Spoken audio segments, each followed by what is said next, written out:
जय भोले की हर हर महादेव पम पम भोले।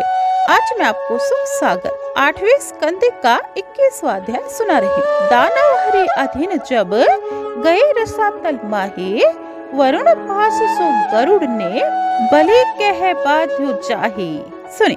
श्री सुखदेव जी बोले, हे राजन, भगवान वामन जी का चरण जब बढ़ते बढ़ते सत्य लोक में पहुंचा तो चरण कमल को देखकर ब्रह्मा जी तब मरीचि आदि ऋषि और सनक सनंदन आदि योगी वेद उपवेद उपनिषद मुनि नियम तर्क इतिहास पुराणों के साथ वहां आए। आकर भगवान के चरण कमल की वंदना करने लगे। फिर विष्णु भगवान के चरण कमल के लिए पूजा सामग्री लाकर भक्ति पूर्वक ब्रह्मा जी ने पूजा की। ब्रह्मा जी के कमंडल के जल से भगवान के चरण कमल धोने के कारण उस पवित्र जल से गंगा जी प्रकट हुई। हे राजन, वही गंगा जी तीनों लोकों को पवित्र करती रहती है।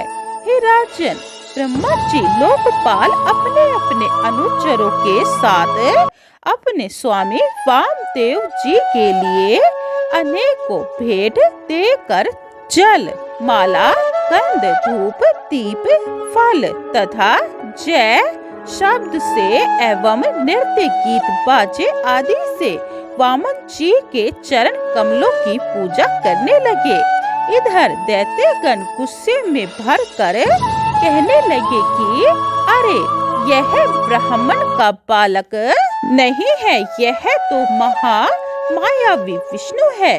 देवताओं के कार्य को सिद्ध करने के लिए ही इस प्रकार ब्राह्मण के वेश में बनकर आया है।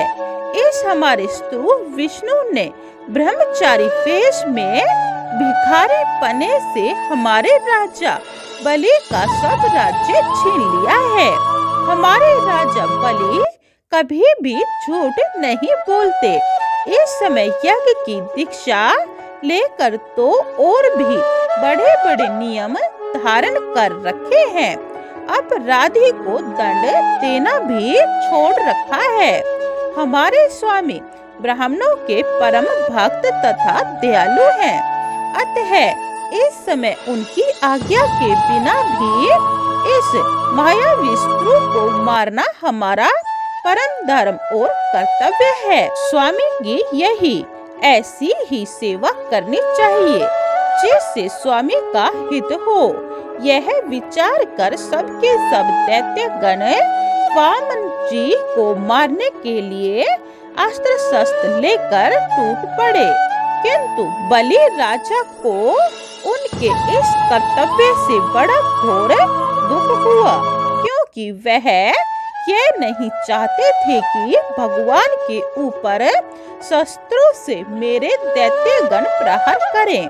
दैत्यों के आराते समय नंद, सुनंदन, जय, विजय आदि हरि के पार्षद शस्त्र लेकर टूट पड़े और उनका विनाश करने लगे। बलि ने जब यह देखा कि मेरे दैत्यगण भगवान के अनुचरों से मारे जा रहे हैं, तो उनको शुक्राचार्य जी के दिए हुए शाप की याद आई।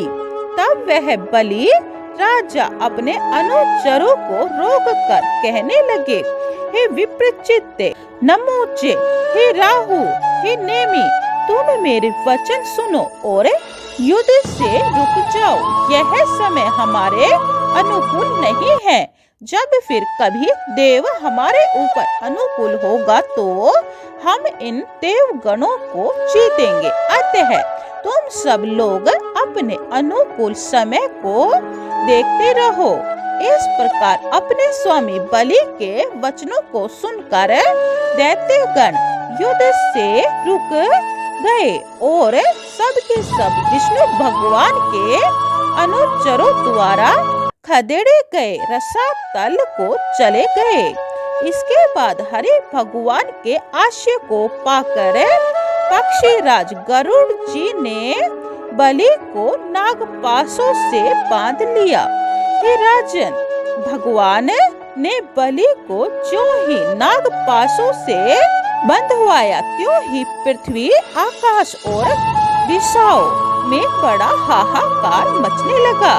नागपाशों में बंद कर भगवान बलि से बोले, हे दैत्यराज, तुमने मुझे 3 पैग धरती देने की प्रतिज्ञा की थी, सो मैंने 2 पैरों में तो आकाश और पृथ्वी को नाप लिया है।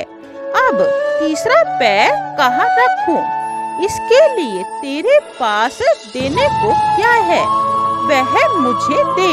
तुम अपनी की हुई प्रतिज्ञा को पूर्ण नहीं कर सकते हो, अतः अब तुम नरक में जाकर यातना भोगोगे।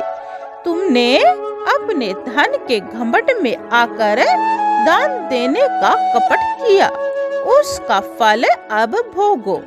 अतः इस वचन का झूठ बोलने का यही परिणाम होगा कि तुम अब नरक में जाकर वहाँ के घोर दुखों को भोगो। बोलिए ओम नमः भगवते वासुदेवाय। 21वां अध्याय समाप्तम। जय भोले की 22वां अध्याय यह आप दूसरी वीडियो में सुने। पूरी सुख सागर सुनने के लिए यह चैनल सब्सक्राइब कर ले और कमेंट में जय भोले की लिखें। जय भोले की हर हर महादेव, बम बम भोले। जय भोले की।